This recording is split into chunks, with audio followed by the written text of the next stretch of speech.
está iniciando a conversa de redação com a participação do Eduardo Costa, do Júnior Moreira, do sociólogo, doutor em sociologia, Luiz Flávio Sapori e da nossa colunista de economia, Rita Mundim. Você, ouvinte Itatiaia, também pode participar pelo WhatsApp do jornalismo, 99996-7074. 99996-7074. Você manda pra gente aquela mensagem de texto com seu comentário. Não se esqueça de colocar o seu nome e o bairro ou a cidade de onde você está falando. 8h40. Na tradicional live de quinta-feira, o presidente Jair Bolsonaro se contradiz e afirma que nunca chamou a infecção de Covid-19 pelo coronavírus, de gripezinha. Vamos ouvir. Eu não generalizei. Se pegasse o Covid, não sentiria quase nada. É o que eu falei. Então, o pessoal da mídia, a grande mídia, falando que eu chamei de gripezinha a questão do Covid. Não existe um vídeo ou um áudio meu falando dessa forma. E eu falei pelo meu estado atlético, minha vida pregressa. Mas em pelo menos 2 oportunidades no mês de março, ele usou o termo gripezinha. Uma delas em um pronunciamento à nação. Vamos ouvir. No meu caso particular, pelo meu histórico de atleta, caso fosse contaminado pelo vírus, não precisaria me preocupar. Nada sentiria ou seria, quando muito, acometido de uma gripezinha ou resfriadinho. A outra vez foi em uma entrevista coletiva ao lado do então ministro da Saúde, Luiz Henrique Mandetta. Vamos ouvir. Depois da facada não vai ser uma gripezinha que vai me derrubar não, tá ok? Se o médico, o Ministério da Saúde, me recomendar um novo exame, eu farei. Caso contrário, me comportarei como qualquer um de vocês aqui presente. Para você, Luiz Flávio Sapori, o presidente minimizou ou não a Covid-19 e agora está se contradizendo? Bom dia para você. Bom dia, Eustáquio, pessoal do Conversa, ouvintes da Itatiaia. Eustáquio, muito feio, né? O presidente negar o inegável, né? Falou, tá registrado, ele que universalizou, disseminou a expressão gripezinha, pegou, né, Eustáquio? Não tem como. E de alguma maneira me parece que seria mais adequado o presidente reconhecer o erro, seria mais digno ele fazer um meia-culpa, né? Reconhecer que avaliou de maneira equivocada a Covid. Nada, todos nós estamos sujeitos ao erro, a tomar decisões equivocadas na vida, os políticos também, presidentes da República erram. Seria muito interessante que ele reconhecesse que ele se equivocou. Mas ficar negando, ficar dizendo que não disse, é muito feio, é muito chato. Agora, ele não vai mudar de postura, né? Ele continua adotando uma postura negacionista em relação à pandemia. Inclusive, Eustáquio, ontem mesmo, nessa live, ele problematizou, ele questionou a eficácia do uso da máscara de rosto. Isso também apareceu, ou seja, ele continua dizendo que estava certo, ele continuou falando de cloroquina. Eustáquio, é uma perda de tempo. Essas lives da quinta-feira, meu prezado amigo, constituem um fato absolutamente inócuo, né, na vida política brasileira. E para você, Rita Mundim, essas declarações do presidente Jair Bolsonaro, ele disse por si só, né, para ele em relação à gripezinha naquela época, ou disse para a população como um todo e agora está se contradizendo? Bom dia. Eustáquio, bom dia a todos. Tem tanta coisa mais importante para a gente preocupar nesse momento, tem tanta coisa que precisa de ser feita pelo país.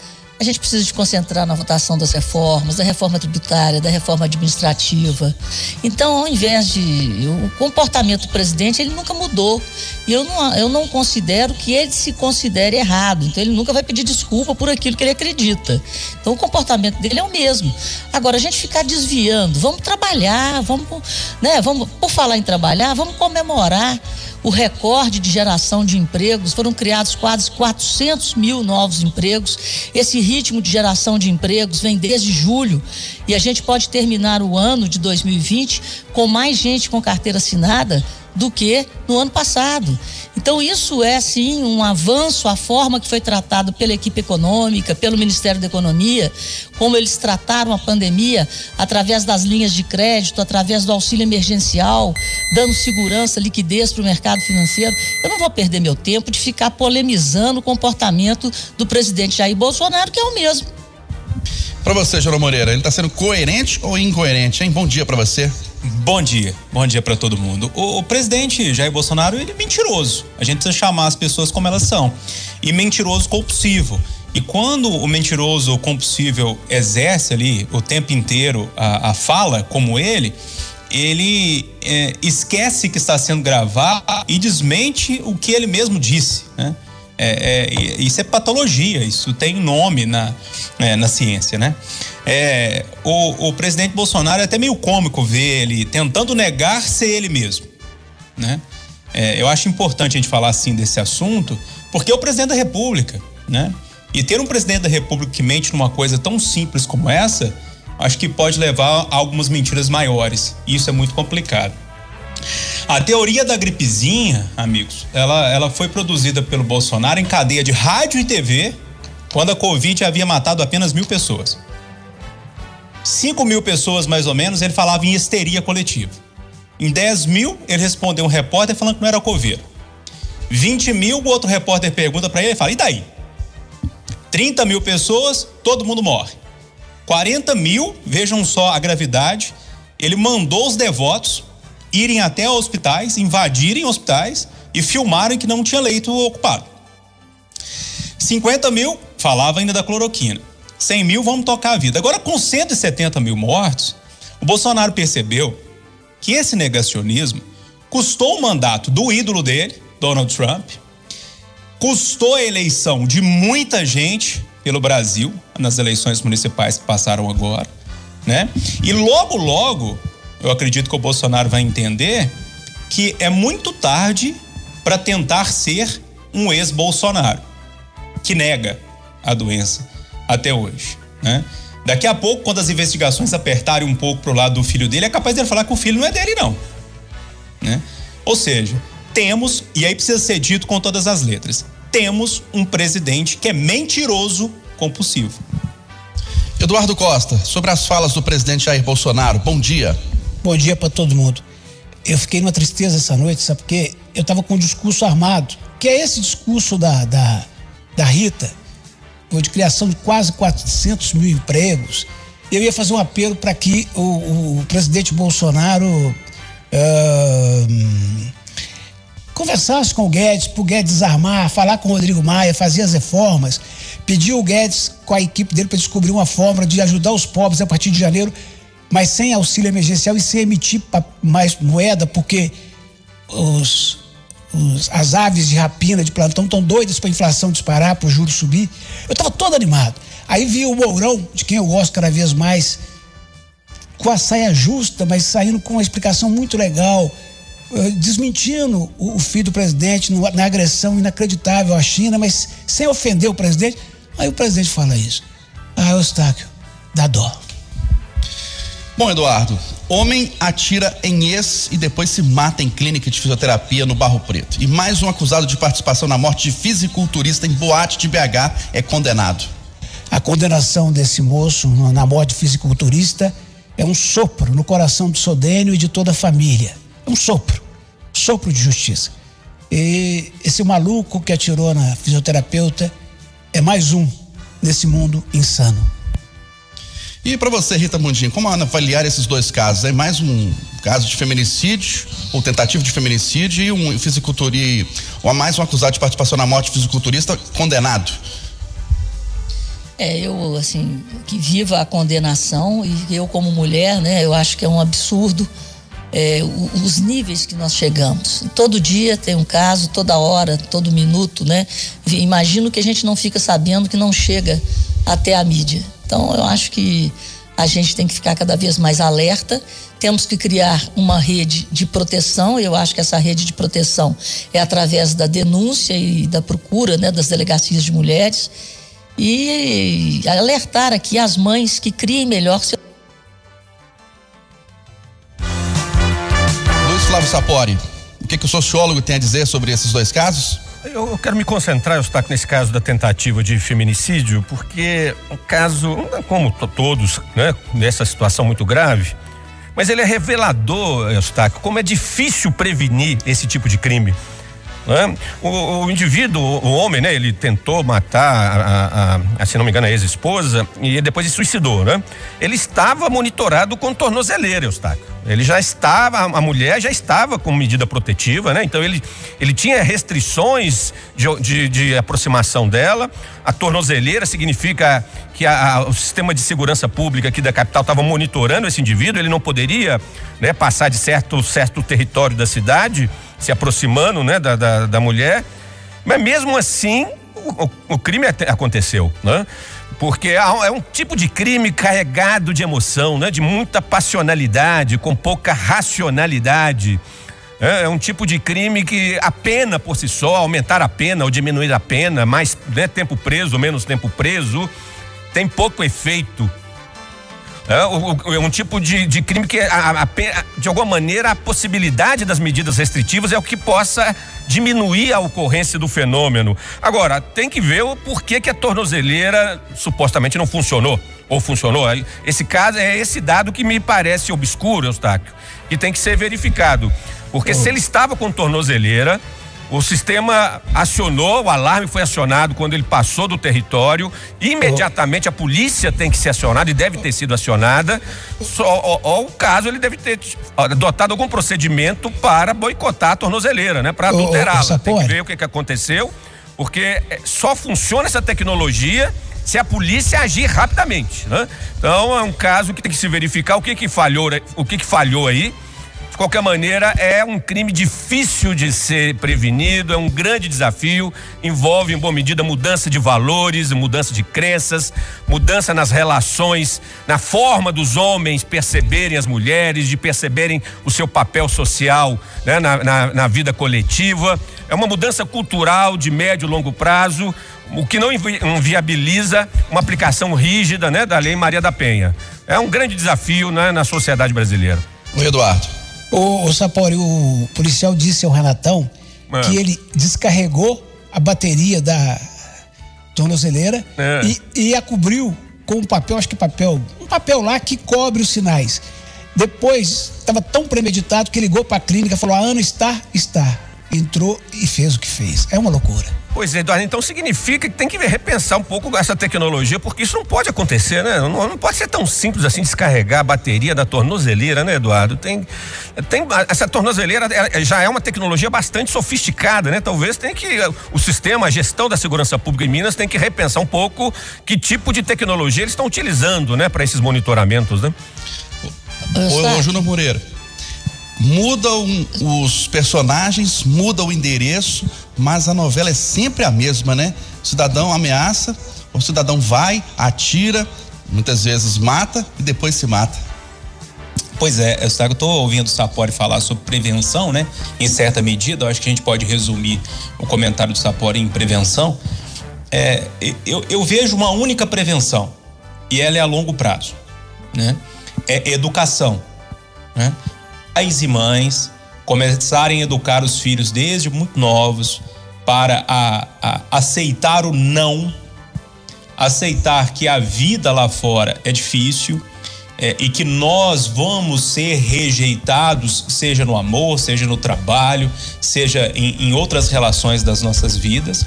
E essa educação precisa ser dada a partir de agora para a gente ter um resultado daqui a 20 anos, né? Então, pais e mães, conversem com seus filhos, não deem tudo que eles querem, né? Falem não, expliquem que as pessoas são rejeitadas, que as pessoas perdem, que a vida não é só feita de vitórias.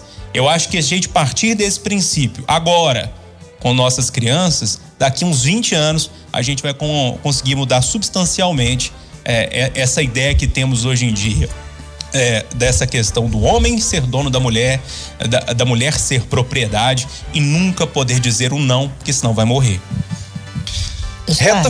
Oi, Rita. É porque tem um problema aqui com a minha ligação, eu não sei até onde que a hora que foi o problema, mas eu como mulher, eu gostaria de reforçar aqui que esses homens são criados por mulheres. Então esse culto ao machismo, ele começa dentro de casa. Então que as mulheres se conscientizem do papel dela na sociedade e da igualdade de gêneros. Então muito do que nós vivemos hoje, a culpa é da própria formação que as mães dão aos seus filhos, que elas receberam dos seus pais, e para a gente refletir da necessidade da mulher se colocar, né, na igualdade de gêneros e tratar os seus filhos, homens e mulheres, de forma igual. Reta final das eleições 2020. Mais de 1.200.000 eleitores mineiros voltam às urnas no domingo. Em Contagem, Juiz de Fora, Governador Valadares e Uberaba, meu caro Eduardo Costa. Ora, para os detratores da urna eletrônica, eu acho que é uma ótima oportunidade. Vamos ver se a Marília ganha em Recife, vamos ver se a Marília ganha em Contagem, se o Paz ganha no Rio, vamos ver se o Covas ganha em São Paulo, se quem está na frente ganha. Fim de papo. Se houver surpresa, a partir de segunda-feira eu me alio aos que questionam a urna eletrônica e vamos pro voto. Ô, Júnior Moreira, animado para domingo? Segundo turno? Eustáquio, vamos Oi? Animado pro segundo turno domingo? Eu gosto de eleição, né? Você sabe. Eu também. Estaremos juntos, inclusive, no domingo especial, a Edilene Lopes apresentando esse programa, eu, você, o Eduardo, a equipe da Itatiaia toda, para trazer as informações a partir das 5 horas da tarde do próximo domingo. Acho que é um convite importante a ser feito ao ouvinte da Itatiaia. Eu tive olhando aqui as últimas pesquisas, apesar de não terem pesquisas de institutos mais sérios, ou institutos que a gente conhece mais, né? Datafolha, Ibope, enfim, mas em todas as 4 cidades, muito próximos os candidatos, né? Eu vi uma pesquisa, por exemplo, aqui de Contagem, que aponta a Marília com 36 e o Felipe Saliba com 33, ou seja, tudo dentro da margem de erro. O mesmo em outras cidades, né? Lá em Uberaba, a Elisa Araújo ainda com o apoio do Zema, muito forte, mas o Tony Carlos com o apoio do presidente da Assembleia aqui, do prefeito Alexandre Calil. Enfim, é uma eleição que eu acho que não tem nada definido. As cidades tá tudo muito ali numa briga muito próxima, e vamos esperar domingo, a gente tá aqui para contar essa história pra turma. Animado, Luiz Flávio Sapori, com o segundo turno? Sim, a eleição, eu compartilho com vocês com essa alegria. A eleição é sempre um período, um momento, né, de celebrar a democracia, de celebrar a cidadania. Agora, Eustáquio, eu só queria destacar que, independente dos resultados do domingo aqui em Minas Gerais, né, tô me concentrando aqui nos 4 municípios que vão ter segundo turno em Minas. Fica claro já o que na verdade já está definida a nova configuração política partidária de Minas Gerais, né? Não vai mudar muito, independente que ganhar domingo. O PT e o PSDB são 2 partidos que efetivamente já não configuram mais, já não se definem mais como as principais forças políticas de Minas Gerais, né? Você tem uma maior fragmentação partidária no estado, com destaque para o DEM e principalmente para o PSD, né? Que é o partido do Calil, do Anastasia, do Carlos Viana. Esses partidos estão adquirindo maior espaço no nosso estado. E o Novo, me parece uma grande surpresa no sentido negativo. Havia expectativa que o partido do governador, né, o Novo, conseguisse algumas prefeituras, não conseguiu. A princípio parece que o Novo teve um voo de galinha, Eustáquio, em Minas Gerais, né? Então, domingo não vai mudar muito do ponto de vista da configuração partidária, político-partidária. Eu acho que já está definido o que vem por aí nos próximos anos em Minas Gerais. E você, Rita Mundim, animada para domingo? A gente é sempre bom a gente saber que vivemos numa democracia e exercer essa democracia através do voto tem que ser sacramentado a cada eleição. Então, que aqueles que estão votando novamente, que votem consciente e que Minas Gerais caminhe, né, para um futuro melhor, com políticos e gestões mais profissionais e voltadas para o bem-estar da sociedade e não para os conchavos partidários e as necessidades pessoais dos políticos que compõem os partidos. Agora, que eu falei o tempo todo que era inoportuna e que ela espalhou o Covid, espalhou, seu Eustáquio. O primeiro turno, né? Espalhou e não foi pouco, não. Foi não. Vambora, 8h59 em Belo Horizonte. Vambora, Kátia Pereira. Vamos embora, Eustáquio Ramos. Final do Jornal da Itatiaia desta sexta-feira, 27 de novembro, com a